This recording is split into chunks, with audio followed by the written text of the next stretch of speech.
escape velocity.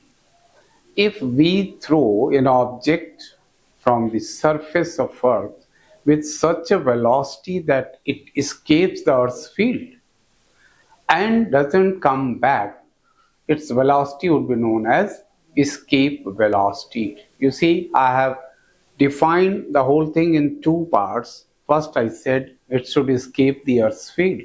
Second, I said it shouldn't return back. The second part is irrelevant. You say, or it depends on you.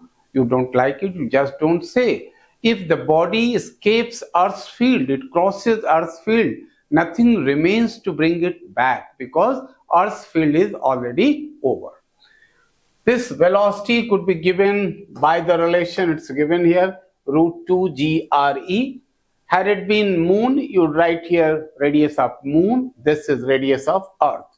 This could be converted in the form √2 GME upon RE, and its velocity on Earth, this is 11.2 kilometer per second. For Earth, for moon it's about 2.38. Now the variation in escape velocity decides whether atmosphere would be present on that very astronomical object, Earth or moon, or not. On the moon it's very less, and in the atmosphere, you know, the gas atoms, molecules are always in motion. Their velocity is given in terms of VRMS, that we call root mean square velocity. If the root mean square velocity is greater than escape velocity, means the velocity required to escape from there is less. RMS velocity is greater, molecules move faster than escape velocity, they'll escape, obviously. Nothing will remain on that satellite or the planet. So the condition for the existence of planet's atmosphere is that escape velocity should always be greater than RMS velocity.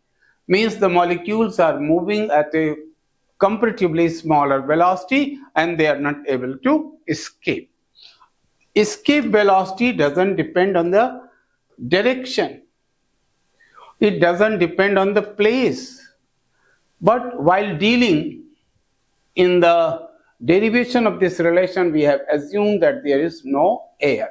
If you consider air also, the velocity needed for escaping will be a little greater than this value that we have written. You also know the orbital velocity of a satellite moving around Earth in a closer orbit, that is √GRE.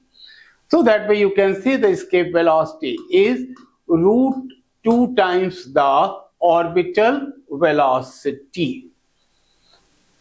For different satellites and planets, orbital velocity, mass and the value of g has been given just for your reference.